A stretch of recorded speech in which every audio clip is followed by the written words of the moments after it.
Bonjour mesdames et messieurs, bienvenue à l'émission sportive de l'AIB TV. Comme invité, nous avons M. Salambere, spécialiste du sport de la maison, qui va nous parler des contours du Faso Foot. M. Salambere, bonjour. Bonjour madame. Merci bien.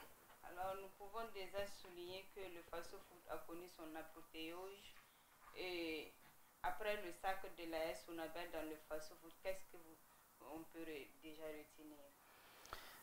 Merci madame de nous poser cette question parce que, bon, comme vous le savez, nous suivons ce Faso Foot depuis le top de départ en 2020.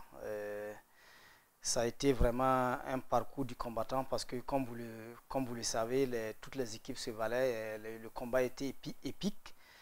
Et nous retenons du sacre de l'AS Sonabel que c'est une équipe compétitive, une équipe qui a vraiment mis toutes les chances de son côté pour être sacré champion de la saison pour la première fois de son histoire. Parce qu'il faut le rappeler également, l'AS Sonabel vient de remporter le premier sacre de l'histoire depuis sa création en 1990. Jusque-là, en tout cas, il n'y avait pas un trophée majeur dans les coffrets de cette équipe. Et comme vous le savez, l'AS Sonabel a recruté un nouvel entraîneur en la personne de Mamadi Bagué qui est arrivé cette saison et qui a réussi ce coup de maître, il faut le dire, parce que là, la majeure partie des entraîneurs, quand ils arrivent dans les équipes, ils ont besoin peut-être de 3 à 4 saisons même pour mettre une équipe compétitive en place. Mais lui, dès sa première saison, il a réussi à avoir les hommes qu'il faut et à vraiment travailler dur pour déjà avoir une équipe compétitive jusqu'à remporter le championnat. Il faut vraiment féliciter cette équipe pour ce parcours qui a été vraiment très bien. Je retiens également que c'est une équipe qui a en son sein un joueur, un attaquant de race, qu'on va dire, qui a réussi à marquer 21 buts, même s'il n'a pas été meilleur buteur, il est le second meilleur buteur. C'est vraiment une grosse performance également de la part de cet attaquant, c'est Mohamed Lamine Ouattara. Donc, en tout cas, on retient beaucoup de choses, mais voici l'essentiel qu'on peut peut-être résumer par rapport au sac de l'AS Sonabel. Merci. Alors, parlant de performance, est-ce que le niveau de notre championnat est vendable? Ouais, je dirais oui, parce que, comme vous le savez, la Fédération burkinabé de football, depuis un certain temps, essaie de respecter le calendrier imposé, on va le dire, de la Confédération africaine de football et bien sûr de la FIFA, compte tenu des activités, des compétitions également que ces différentes instances organisent, veut que vraiment tous les pays puissent rentrer dans ce moule de calendrier-là pour pouvoir mener à bien eux aussi leurs activités. Et c'est dans ce cadre que le Burkina Faso, hein, c'est l'un des rares pays qui arrive à respecter un peu ce calendrier-là. Et donc, pouvoir respecter ce calendrier et avoir un championnat je dirais de haut niveau. Parce que là, avoir 34 matchs dans les jambes, ce n'est pas donné à n'importe qui. Et la Côte d'Ivoire vient de démarrer son championnat. Ça s'est terminé à moins de quelques mois. C'est pas comme au Burkina où vraiment on prend presque plus d'une demi-année pour jouer notre championnat. Parce qu'avec 18 équipes, c'est pas facile. Et déjà, comme les équipes ont 34 matchs dans les jambes, on pourra dire que vraiment c'est bien parti pour la campagne africaine à venir parce que nous aurons des joueurs qui auront vraiment beaucoup de compétition dans les jambes pour aller titiller les autres équipes. Je ne dirais pas toutes les équipes parce que tout le monde sait qu'au Maghreb, le nord de l'Afrique, est composé essentiellement de championnats professionnels. Je parle d'Égypte, je parle de l'Algérie, je parle de la Tunisie et du Maroc. Vous savez que le Maroc est le premier pays qui a vraiment un championnat de haut niveau. Voilà. La preuve est que quand vous partez au niveau du CHAN, c'est une équipe qui a remporté le CHAN 2 fois successivement. C'est pour dire qu'il a un championnat de bon niveau. Mais le Burkina n'a pas un championnat qui en reste, hein, il faut le rappeler. Nous avons également un championnat vendable parce que quand vous partez au niveau du CHAN, nous avons été éliminés dès le premier tour, mais on n'a pas été ridicule comme les fois passées. 3 participations. Si cette fois-ci on a pu engranger 4 points, c'est pas rien. Et on ose espérer qu'avec ce championnat qui s'est joué à 18 équipes, on ose espérer qu'on aura une bonne équipe compétitive qui pourra aller également titiller les autres équipes. Côté club, c'est Salitas qui avait l'habitude de représenter valablement le Burkina après avoir été qualifié 2 fois de suite au niveau de la Coupe de la Confédération africaine de football. Même si cette année, l'équipe ne prendra pas part, on pourra dire que Salitas a donné l'impulsion.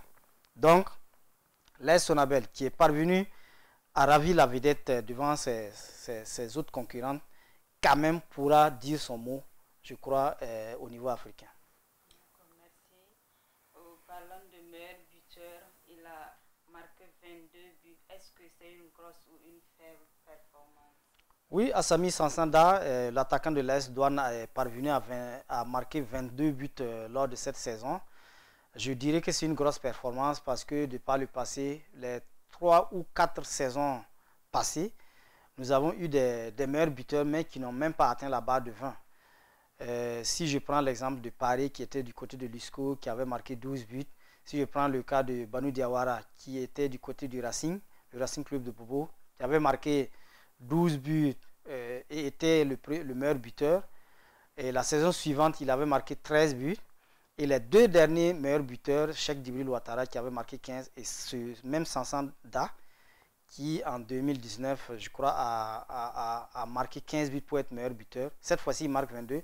Je dirais que c'est une grosse performance parce que on ne connaît pas ce genre de performance du côté du Burkina Faso. Même dans les championnats européens, vous voyez les meilleurs buteurs, ils sont à ce niveau-là. En Angleterre, l'année passée, Aubameyang comme Sadio Mané ou bien Mohamed Salah, ils ont tous été meilleurs buteurs avec 22 buts marqués. Donc, je dirais que Sansanda égale le record de ces gens-là. C'est une grosse performance au vu vraiment de ce qu'on avait l'habitude de voir. Donc, c'est une grosse performance. Merci, M. Salambere. Nous allons revenir à l'AS Sonabel. Comment avez-vous trouvé sa prestation cette saison? Je dirais que c'est une prestation XXL, on va le dire, parce que depuis la création de l'AS Sonabel en 1990, ce club n'avait jamais remporté de titre majeur, on va le dire, parce qu'en 2019, l'équipe a remporté la Super Coupe de l'Association des journalistes sportifs du Burkina, la GSB. Et l'équipe a été vice-championne à 2 reprises, 2011, 2013, et a même discuté les 4 phases finales de la Coupe du Faso. Et parvenir à remporter ce titre majeur du championnat, c'est vraiment une grosse performance, on va le dire, parce qu'ils ont vraiment donné un boom au cœur à ses dirigeants, à ses supporters, à tous les fans de l'AS Sonabel qui étaient là, qui n'attendaient que ce titre. Je dirais que cette saison, en tout cas, c'est la saison de l'AS Sonabel. Les électriciens ont mouillé le maillot pour parvenir à ce titre. Ça sera la première fois, en tout cas, que cette équipe vit cette époque. Et c'est une équipe qui va représenter le Burkina Faso en Ligue africaine des champions. Et on ose espérer qu'ils auront un bon parcours. Ils vont passer d'abord par les phases préliminaires, les phases éliminatoires, avant de voir s'ils vont être l'équipe burkinabé qui va accéder pour la première fois en phase de poule, comme on a vu avec Salitas au niveau de la Coupe CAF. Merci. Est-ce que, bon, après, avec ces performances, est-ce que nos équipes peuvent rivaliser avec les autres au niveau africain?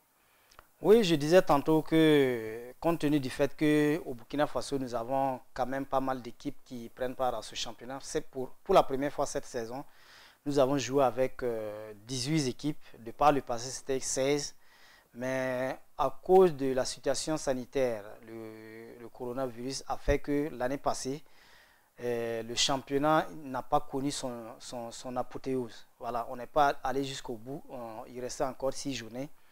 Et on a suspendu ce championnat à cause de la situation sanitaire. Ce qui fait qu'on ne pouvait pas reléguer une équipe, deux équipes qui avaient l'habitude de descendre en D2. On n'a pas eu cette occasion de reléguer les 2 équipes. Donc toutes les équipes qui ont participé au championnat l'année dernière sont montés et sont restés en première division. Et le championnat D2 ayant fini tout son championnat a permis à 2 autres équipes de la D2 de monter en première division. Donc 16 plus 2, ça fait 18. C'est la première fois que le Burkina Faso organise un championnat à 18. Et avoir 18 équipes pour le championnat D1, c'est avoir 34 journées dans les jambes. Et toute équipe qu'on dit performante ne peut être vraiment performante que lorsqu'elle joue beaucoup de matchs, lorsqu'elle joue beaucoup de compétitions. Et avoir 34 matchs dans les jambes, sans oublier les matchs de la Coupe du Faso et bien sûr les matchs de la Super Coupe AJSB, on peut vraiment dire que, bon, avec la volonté de tout le monde, dirigeants comme joueurs, comme supporters, il faut que les gens peut-être se mettent la main dans la main pour soutenir leur équipe, pour qu'elle aille beaucoup plus en avant. Et c'est une équipe qui pourra rivaliser si tout le monde parle le même langage, si tout le monde regarde dans la même direction. En tout cas, je crois que l'AS Sonabel pourra faire tomber des montagnes. L'AS Sonabel pourra, comme on le dit, électrocuter les équipes au niveau africain. Okay, merci. Monsieur Salambere, nous sommes à la fin de l'émission. Est-ce que vous avez un dernier mot?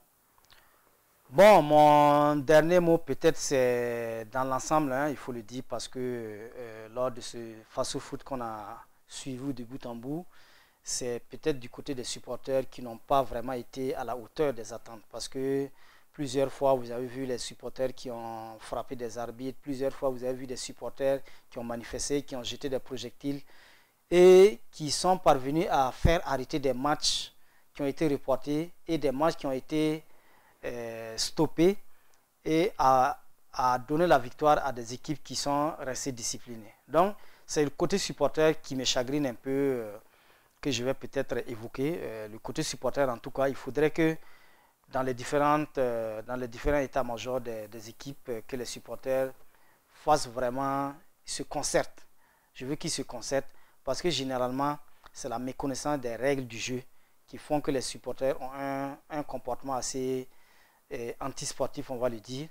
Mais je me dis que si tous les clubs vraiment avaient cette idée-là, parce qu'ils ont tous des structures, les supporters des différents clubs, j'aimerais que les dirigeants des supporters fassent peut-être des rencontres de sensibilisation, des rencontres pour vraiment expliquer un peu les règles du jeu au niveau du football, pour que tout un chacun comprenne pourquoi on siffle un hors-jeu ici, pourquoi on siffle un avantage ici, pourquoi on ne valide pas un but. Voilà, vous voyez, c'est des situations comme ça que les gens ne comprennent pas, qui peuvent vraiment être colériques et amener des actes violents. Merci, M. Salambere. C'est moi qui vous remercie aussi. Mesdames et messieurs, c'est à la fin de l'émission sportive. Nous allons souhaiter un bon retour à M. Salambere. Merci. Et à la prochaine fois. Merci bien.